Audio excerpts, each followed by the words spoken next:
Hello students, welcome to our YouTube channel commerce with Kanojia ma'am. Students, आज की जो हमारी वीडियो है वो है चैप्टर नंबर 3, जो हमारी बिजनेस एनवायरनमेंट की सीरीज़ चल रही है उसका चैप्टर नंबर 3 इकोनॉमिक सिस्टम पर है। तो देखिए स्टूडेंट, आज की जो वीडियो में है हम इकोनॉमिक सिस्टम के बारे में पढ़ेंगे। इकोनॉमिक सिस्टम कितने टाइप का होता है और आगे जो फर्दर जितने भी टाइप हैं उसके बारे में हम पढ़ेंगे। तो स्टूडेंट्स, वीडियो स्टार्ट करने से पहले एक रिक्वेस्ट करती हूँ कि सबसे पहले जिसने भी चैनल को सब्सक्राइब नहीं किया है चैनल को सब्सक्राइब कर लें, ताकि आपको आने वाली जो वीडियो की नोटिफिकेशन है टाइम टू टाइम मिलती रहे। तो चलिए student, without getting let let's start today's topic economic system. तो देखिए, first of all economic system क्या होता है। An economy refers to an organization through which people earn their living। देखो, एक इकोनॉमी क्या होता है, एक ऑर्गेनाइजेशन होती है जिससे लोग क्या करते हैं, अपने जो रोज डे टू डे वर्क करने के लिए, डे टू डे लिविंग के लिए पैसा अर्न करते हैं। An economic system refers to those norms and rules और institutions which direct an economy.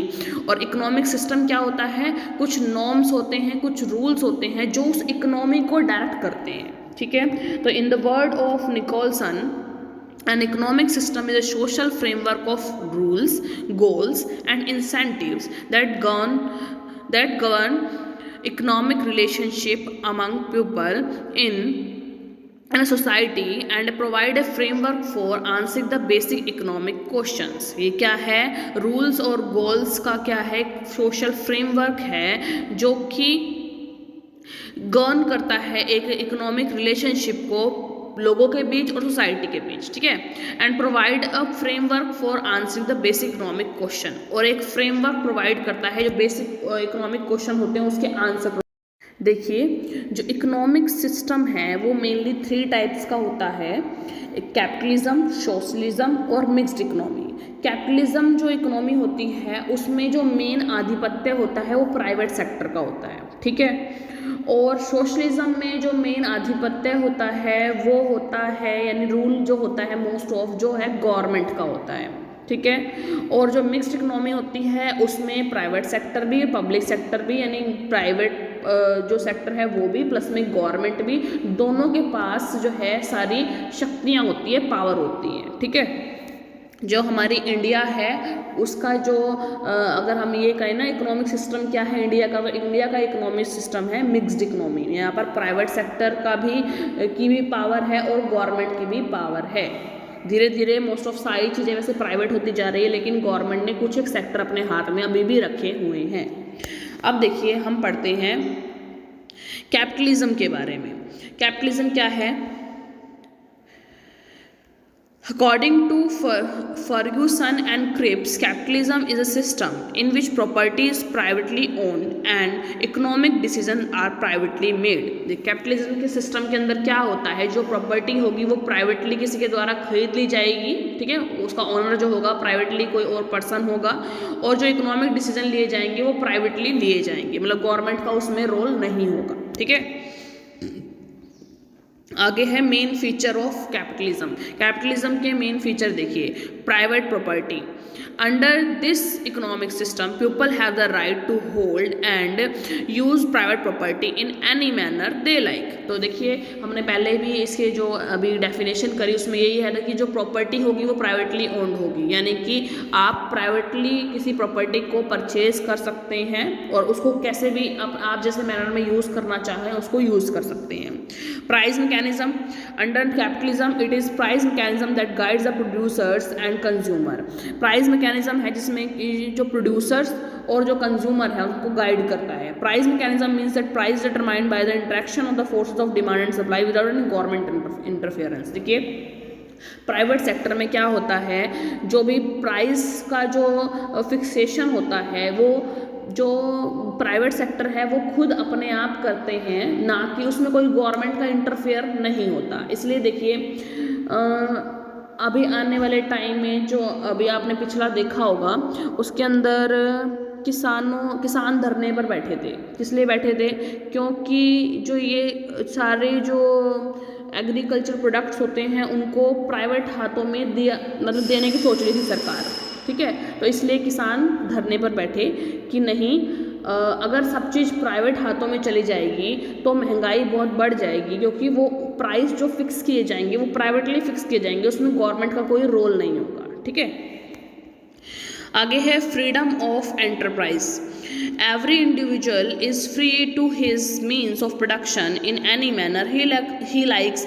भाई एंटरप्राइज की फ्रीडम मिलती है, मैं कुछ भी कर सकता है, जो प्राइवेटली पर्सन होता है वो कुछ भी कर सकता है, ठीक है, क्योंकि उसको प्राइवेटली मतलब फ्रीडम है उसके पास।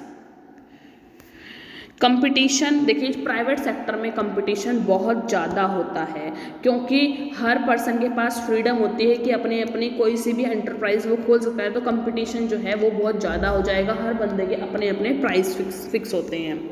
प्रॉफिट मोटिव, देखो प्राइवेट सेक्टर का जो मेन मोटिव है वो यही है कि ज़्यादा से ज़्यादा पैसा कमाना, प्लस में कस्टमर सेटिस्फेक्शन भी है, ठीक है। तो इसलिए गवर्नमेंट का कोई इंटरफेरेंस है नहीं कि इसमें कितने भी प्राइस फिक्स करें, तो इसलिए वो अपने अकॉर्डिंग प्राइस फिक्स करते हैं और उसके अकॉर्डिंग प्रॉफिट कमाते हैं। Sovereignty of consumer. Under capitalism, consumer is sovereign. The entire production structure is based on the demand of the consumer. मतलब जो मेन जो हेड है ना वो कंज्यूमर है, मतलब मेन जो किंग है ना वो कंज्यूमर है। क्यों? क्योंकि जो भी चीज़ मैन्युफैक्चर की जाती है या बनाई जाती है या अवेलेबल करवाई जाती है वो कंज्यूमर के बेस पे होती है। कंज्यूमर जो डिमांड करता है उसे उसकी डिमांड फुलफिल करवाता है प्राइवेट सेक्टर, ठीक है। Labour as a commodity, labour को कॉमोडिटी के रूप में लेके चलना। Like any other commodity labour is also bought and sold in the labour market.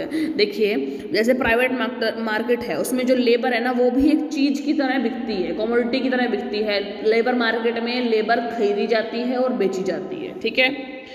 अब देखिए कैपिटलिज्म के मेरिट्स क्या हैं, इसकी कुछ अच्छी एडवांटेजेस क्या क्या हैं। Rich variety of goods and services, देखिए प्राइवेटाइजेशन से आने से आपको क्या मिलेगी, जो गुड्स और सर्विसेज जो मिलेंगी, मतलब वैरायटी मिलेगी गुड्स की और सर्विसेज की, वो बहुत अच्छी मिलेगी, क्योंकि प्राइवेट सेक्टर में गवर्नमेंट सेक्टर से ज़्यादा अच्छा काम किया जाता है। प्रॉपर यूज़ ऑफ रिसोर्सेज का बहुत अच्छा यूज़ किया जाता है।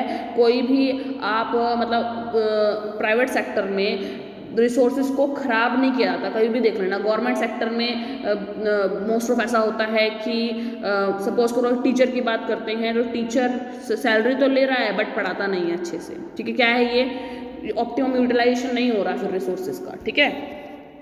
इंड्यूसमेंट टू वर्क करने के लिए मतलब प्रेरित करना, आगे काम ज़्यादा किया जाता है प्राइवेट सेक्टर के अंदर, ठीक है। सो गवर्नमेंट सेक्टर के अगर कंपेयर किया जाए तो प्राइवेट सेक्टर में काम ज़्यादा लिया जाता है, ठीक है, और इससे ज़्यादा प्रोग्रेस होगी वर्क के लिए, ठीक है। एफिशिएंट प्रोडक्शन, जो प्रोडक्शन होगा प्राइवेट सेक्टर के अंदर वो बहुत अच्छा वाला होगा, एफिशिएंट प्रोडक्शन होगा, क्योंकि प्रॉपर तरीके से हर एम्प्लॉय हर लेबर को अच्छे तरीके से काम करने के लिए बोला जाता है और उनके ऊपर एक सुपरविजन भी होता है प्रॉपर तरीके से। Increase in the standard of living, देखिए प्राइवेट सेक्टर आने से जो क्या है एम्प्लॉयमेंट मिली है लोगों को, ठीक है। एम्प्लॉयमेंट मिलने से क्या हुआ है, उनके स्टैंडर्ड ऑफ लिविंग इंक्रीज हुए हैं और अच्छी गुड्स और सर्विसेज प्रोवाइड करी है प्राइवेट सेक्टर ने। तो नॉर्मल सी बात है, अच्छी गुड्स और सर्विसेज मिलने से जो लोगों की क्या हुई है, स्टैंडर्ड ऑफ लिविंग इंक्रीज हुई है।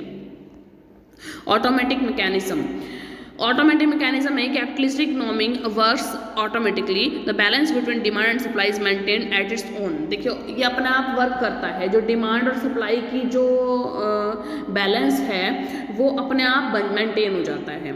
If demand of any product in the economy is more than supply then new producers will start producing that product and existing producers increase its production. देखो अगर एक चीज़ की डिमांड मार्केट में बढ़ गई है तो जो नए प्रोड्यूसर्स आएंगे वो अपनी एक एंटरप्राइज वहाँ पर बना लेंगे नई और वही प्रोडक्ट प्रोड्यूस करने लग जाएंगे, और जो पहले वाला था एग्जिस्टिंग जो प्रोड्यूसर था वो भी अपने डिमांड को प्रोडक्शन को बढ़ा देगा। इससे क्या होगा, जो मैकेनिज्म है वो अपने आप मेंटेन हो जाएगी, ठीक है।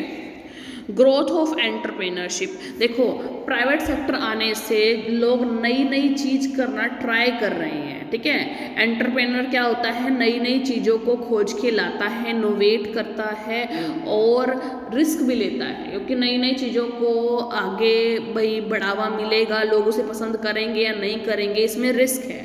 लेकिन प्राइवेट सेक्टर के आने पर लोग एंटरप्रेन्योरशिप में बहुत जा रहे हैं, वो रिस्क ले रहे हैं, तो नई नई चीज़ों का इनोवेशन हो रहा है। इकोनॉमिक फ्रीडम, देखिए प्राइवेट सेक्टर में इकोनॉमिक फ्रीडम मिलती है आपको। Every one enjoys economic freedom under capitalism, one can spend one's income in any manner one like, producer is free to use his resources in the production of any goods और services is likes, there is no high interest in the sale and purchase of the goods and services, कि आपको economic freedom मिल रही है, आपको अपने resources का जैसे जिस चीज़ में प्रयोग करना है वो आप कर सकते हो, आपको कोई रोकने टोकने वाला नहीं है कि आपको इस चीज़ की सेल करनी है, इस चीज़ की सेल नहीं करनी है, ठीक है। डीमेरिट्स ऑफ कैपिटलिज्म, डीमेरिट्स क्या है, देखो कैपिटलिज्म यानी प्राइवेट सेक्टर के आने का क्या मतलब हानियां हैं, क्या डीमेरिट्स हैं। फर्स्ट है unequal distribution of wealth, wealth की जो डिस्ट्रीब्यूशन होगी वो अनइक्वल होगी, जो पैसे वाला ज़्यादा है वो और पैसे वाला होता जाएगा, जो कम पैसे वाला है वो और मतलब गिरता जाएगा, ठीक है। The greatest demerit of the system is unequal distribution of wealth and income, this inequality is due to private property, less government interference, देखो गवर्नमेंट अगर इंटरफेरेंस नहीं देगी तो जौन सा रीजन ज़्यादा डेवलप है वो डेवलप होता जाएगा, जो सा रीजन कम डेवलप्ड है, लीस्ट डेवलप्ड है, वो वैसा ही रहेगा बल्कि और भी गिरता जाएगा। गवर्नमेंट तो हर जगह हर चीज़ देखती है, जो रीजन लीस्ट डेवलप्ड है उसको डेवलप करवाने की कोशिश करती है, बट यहाँ पर ऐसा नहीं होगा। Class struggle, on account of inequality of wealth and income, society under capitalism is divided into two classes. On the one hand, the rich and capitalist class leads a luxurious life, and on the other hand, the labor class struggles hard to get even two square meal. यानी देखिए class बन गई है इसमें। देखो हमें पता है वेल्थ और इनकम की इनइक्वालिटी होगी प्राइवेट सेक्टर में, जो पैसे वाला है वो और पैसे वाला होता जाएगा, जो गरीब है वो और गरीब होता जाएगा, ठीक है। तो यानी कि अब आगे वाले टाइम मतलब इसमें क्या होता है कि जो बिजनेस क्लास है वो क्या है और अमीर लग्जरियस लाइफ स्पेंड करना स्टार्ट कर देगी, और जो मिडिल क्लास है लोअर लेवल जो लेबर है वो उनको 2 वक्त की रोटी जुटाने में भी बहुत मुश्किल आएंगी। एक्सप्लॉयटेशन ऑफ लेबर, लेबर को एक्सप्लॉइट किया जाएगा। तो पता है जी, मान लो लेबर चौक पे 500 रुपये में लेबर खड़े हैं, तो वो कहेंगे कि 400 रुपये में दे दो, ठीक है। मतलब हम उनको पता है कि यहाँ से हमें लेबर मिल जाएंगे, ठीक है। तो लेबर का हमें पता है कि अगर तुम नहीं करोगे 500 रुपये में तो हम किसी और को ले आएंगे लेबर चौक से, तो उनसे और ज़्यादा एक्स्ट्रा काम कराया जाएगा, क्योंकि वो सोचेंगे कि कोई बात नहीं हमें एम्प्लॉयमेंट तो मिल रही है एटलीस्ट, तो वो ज़्यादा काम करने के लिए भी तैयार हो जाएंगे, इसलिए उनका शोषण किया जाएगा। वेस्टफुल कंपटीशन, बेकार का कंपटीशन यहाँ पर चल रहा है। Competition which is one of the distinctive feature of capitalism is reality quite wasteful. A producer spends करोड़ों rupees an advertisement to push the sale of his product. देखो वेस्टफुल कंपटीशन चल रहा है, करोड़ों रुपीज जो है एडवर्टीजमेंट पर खर्च किए जा रहे हैं बेमतलब में कि हाँ अपने आप को आगे दिखाने के लिए, तो वो है वेस्ट का कंपटीशन, ठीक है। जो आप वेस्ट कर रहे हो, जो करोड़ों रुपये जो एडवर्टीजमेंट पे लगा रहे हो। Business fluctuation and unemployment, business fluctuation and unemployment यानी कि बिजनेस फ्लक्चुएट हो रहा है आपका, अनएम्प्लॉयमेंट जो है वो बढ़ रही है। कि देखो जैसे कि नई नई टेक्नोलॉजी आ रही है तो क्या हो रहा है, अनएम्प्लॉयमेंट बढ़ती जा रही है, लोगों को रिट्रेंच कर दिया जाता है, छटनी कर दी जाती है, निकाल दिया जाता है उनके काम से नई नई टेक्नोलॉजी के आने पर, ठीक है। आगे है disregard of public welfare. Public welfare का मतलब डिसरिगार्ड, पब्लिक वेलफेयर के बारे में नहीं सोचना उन्होंने, सोसाइटी के बारे में कुछ नहीं सोचना पब्लिक सेक्टर को, क्योंकि गवर्नमेंट सेक्टर है वो अपना पब्लिक सेक्टर के बारे में, पब्लिक वेलफेयर के बारे में भी सोचती है, सोसाइटी के बारे में भी सोचती है। लेकिन जो अगर हम प्राइवेट सेक्टर की बात करते हैं, कैपिटलिज्म की बात करते हैं, तो वहाँ पब्लिक वेलफेयर का डिसरिगार्ड किया जाता है, ठीक है। आगे है लैक ऑफ कोऑर्डिनेशन, मतलब देखिए प्राइवेट सेक्टर में कोई कोऑर्डिनेशन नहीं है। Due to lack of central planning there is a very little coordination in total production, thus some goods are produced in more than the required quantity while the other goods fall short of the total requirement. देखो central planning होती नहीं है तो भाई total production के अंदर कोई coordination नहीं है, इसलिए कई चीज़ तो बहुत ज़्यादा प्रोड्यूस जाती है, कोई चीज़ बहुत कम प्रोड्यूस रहती है, ठीक है। तो ये है कोऑर्डिनेशन की कमी।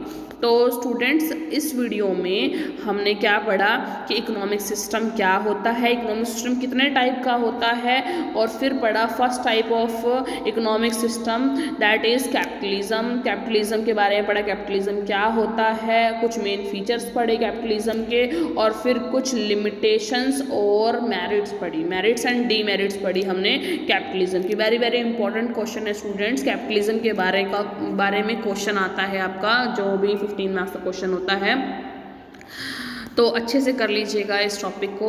और आई होप स्टूडेंट आज की वीडियो आपको समझ में आई होगी, आपका टॉपिक क्लियर हुआ होगा। अगर स्टूडेंट आपको वीडियो अच्छी लगी हो, आपका टॉपिक क्लियर हुआ हो, तो ज़्यादा से ज़्यादा मेरी वीडियो को लाइक कीजिए, शेयर कीजिए, कमेंट्स कीजिए, और ज़्यादा से ज़्यादा मेरे चैनल को सब्सक्राइब कीजिए, commerce with Kanojia ma'am. Thank you students.